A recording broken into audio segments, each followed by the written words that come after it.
So I'm going to hit the hay quite soon. Hopefully I'll sleep well tonight. So I'll say good night, see you in the morning.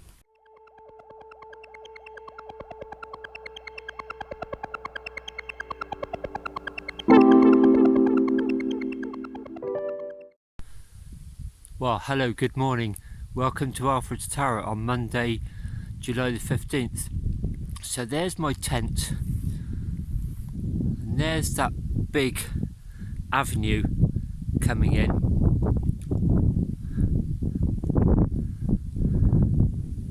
Last night I got woken up a few times by really strong gusts of wind. I mean, the tent really took a hammering, and I was really surprised because first of all, this location is sheltered by trees, and secondly, my tent is sheltered by the tower, and it took me a while to figure out, I think, what's happening.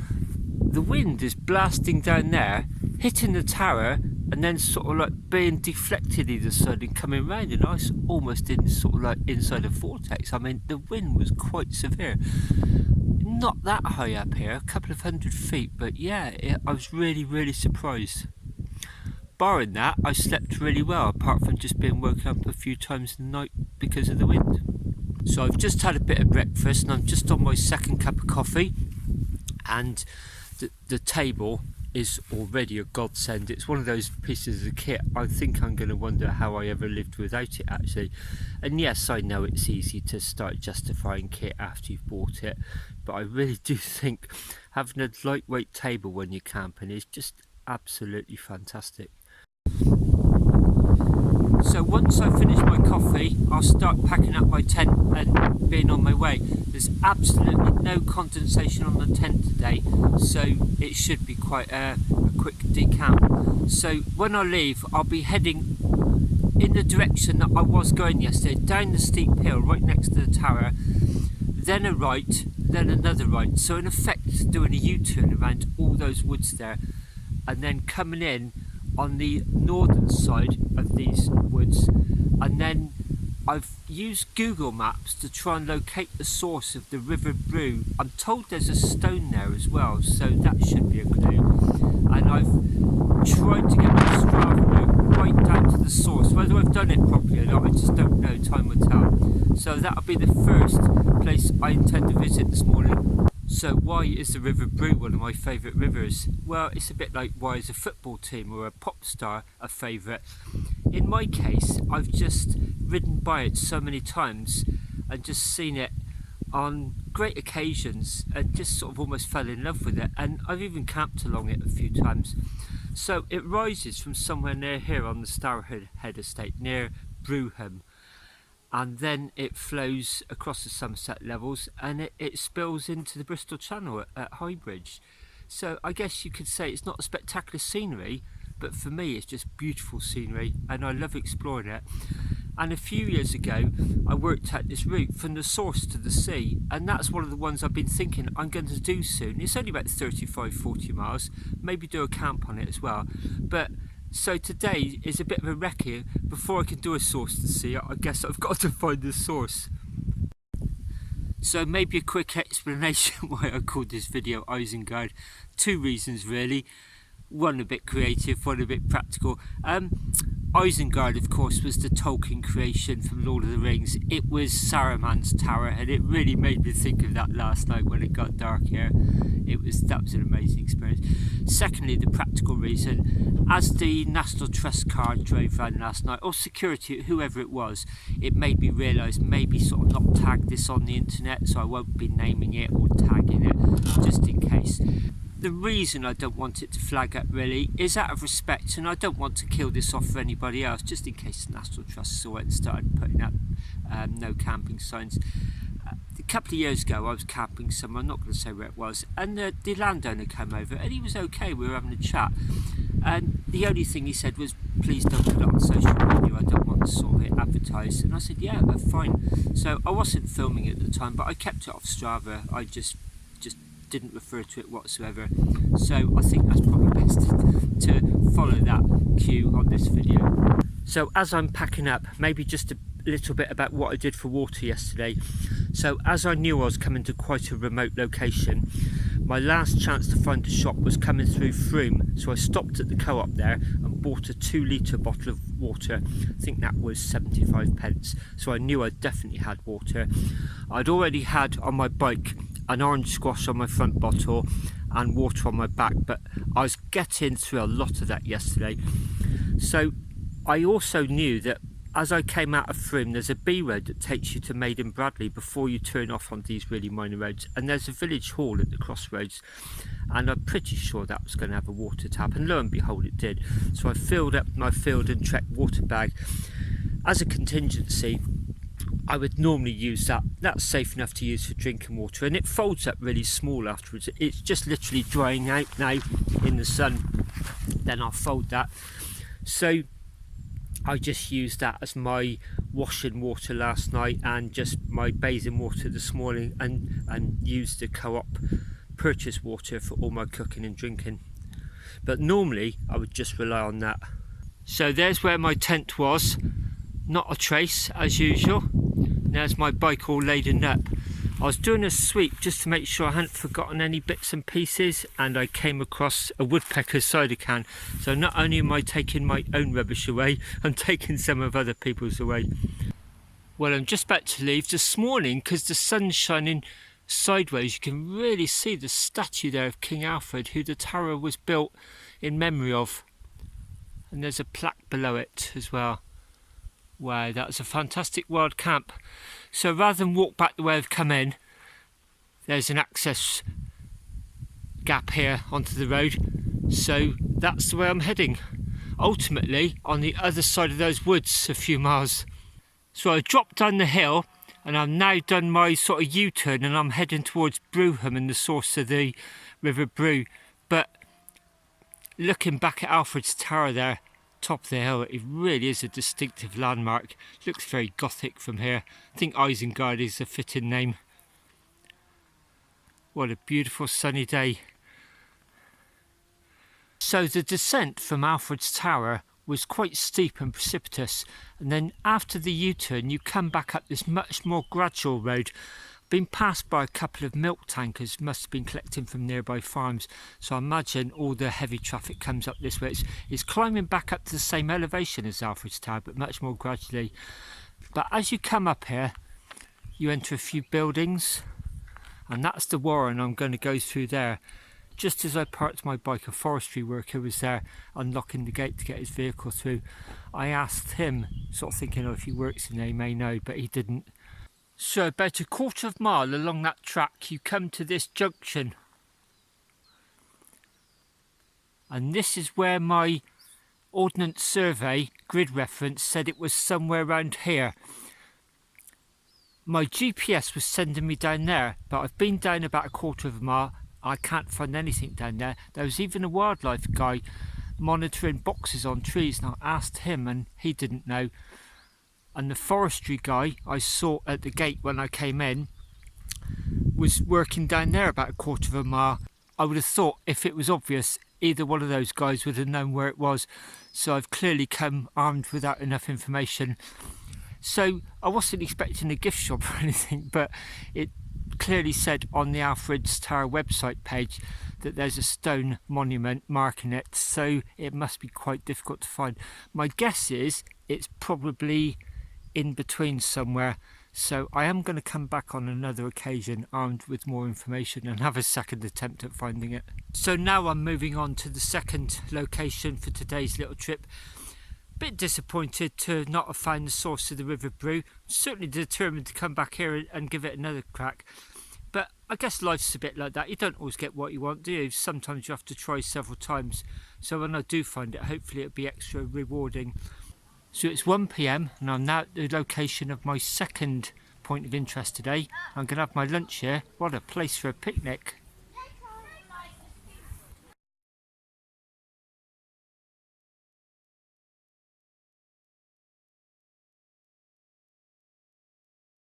So I've just had my picnic on that bench there, and there's Nunney Castle. So just a brief description. It was built in the 1330s by Sir John de la Mare, a local knight, and it's besieged and damaged in 1645 during the English Civil War.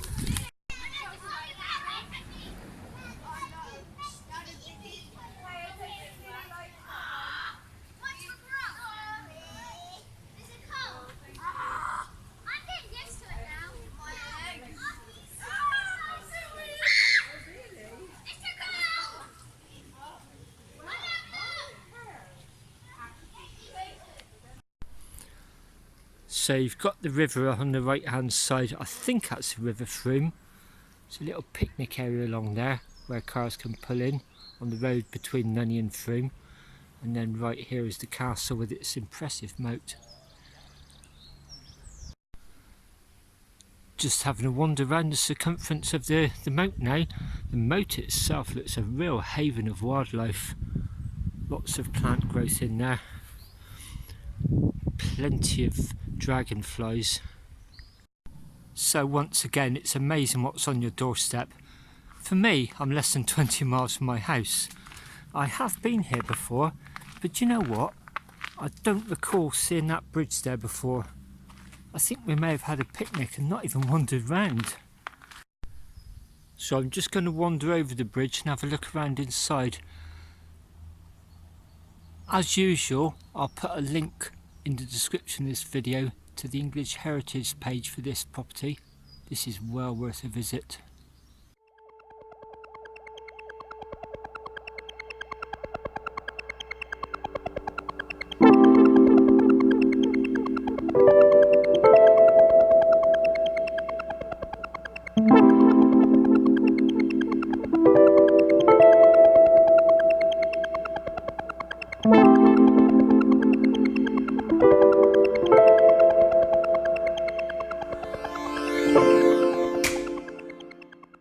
So when I left Nunney, there's quite a gradual climb out, and then you drop down into the small village of Mells, and now I'm just climbing out of Mells towards Great Elm. Then I'll drop down to my next destination at Hardington. This is where the disused church with the Norman Tower in a farmyard is. Then after that there's a steep climb out of that to Falkland, then a steep drop down to Wellow before I get on the two tunnels route at the Wellow stables. So in effect I'm going against the grain of the land. I'm going due south across all the hills. It's quite challenging, even though it is less than 20 miles. So next stop, Hardington. So here we are then at St Mary's Church, Hardington. It's a disused church. The village has a tragic history. It was almost wiped out by the Black Death in 1348. I came in through the farmyard, and I think that may be wrong actually, because I asked a farm worker if it's okay to come and look at the church. He said, yeah, sure, directed me down here. And I said, what, okay, back out the same way? And he said, well, you can go out the other way. So I think I came in the wrong way. There's some houses down here, so I'll just follow where their drives lead. But I'll have a little wander around. It's a gorgeous location. I have ridden by it a few times, just seen the top of it sticking out. Once again, about 10, 11 miles from my house.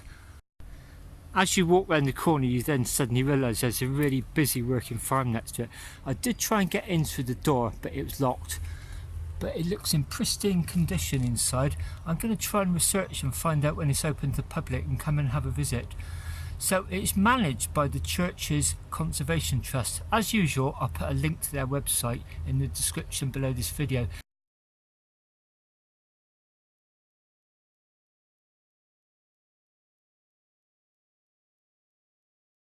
Time to leave, and anybody who knows this village will know there's a killer hill out of it.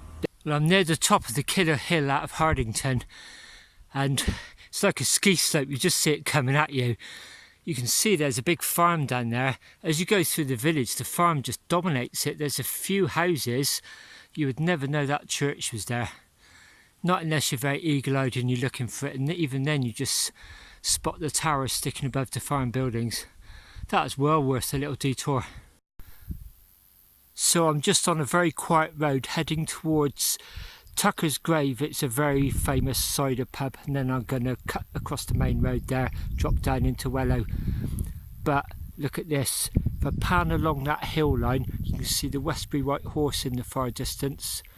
And if I go right the way along to the other end, you'll see it's very wooded, and then as it slopes down at the end, just before you can see Alfred's Tower sticking up. Two very iconic, distinctive landmarks. Just had an idea. I think I can see a wild camper at Westbury White Horse coming up in the not too distant future. So I'm now on the 2 tunnel greenways heading back to Bath. My house is about 5.2 miles from here. And there's Hinton Lane there, Hinton Hill rather, going up to Hinton Charterhouse. Whenever I see that barn in the middle of the field there, it just makes me think this could easily be a national park, the Yorkshire Dales say.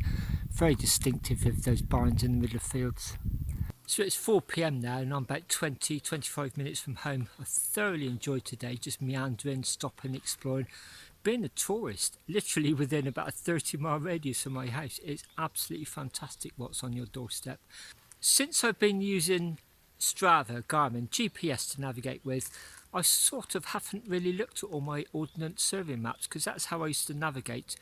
And I took them out of the boxes recently. Yes, there's quite a few of them. There's about 3 or 4 boxes. And I came across all these old county routes. It made me think that during the 80s and the 90s, a lot of counties would have their own cycle route, like the Wiltshire Cycleway, the Avon Cycleway, or a partial county route, like the South Somerset Cycleway. And I rode some of those and they're fantastic. They since seem to have been taken over from the councils by Sustrans, a charity, and just numbered. So they don't seem to exist as such anymore. So I've got a collection of those leaflets. Some of them are in pristine condition. So I spent a few evenings transcribing them onto GPX routes because that's what I used to do. I used to felt tip them onto Ordnance Survey maps. And my next trip is going to be the North Dorset Cycleway, 72 miles. It's quite challenging, it's quite hilly. Even when I was very fit in my 20s and 30s, it was quite hard then. So I don't want to ride it with all camping gear, but on the other hand, I don't want to rush it. So I think I know a farm near, because it's a circular route, so I think I know a farm near a point which is quite close to Bath. So I'm going to try and go out there, camp on the farm for 2 nights because I don't want to leave my tent set up for 2 nights just wild. At least in a farm, I have the confidence that it's fairly safe. Then go and ride the North Dorset Cycleway on the 2nd day. Then on the 3rd day, just ride back home. So hopefully that's going to be my next video. In the meantime, thanks very much for watching. Happy trails and till next time.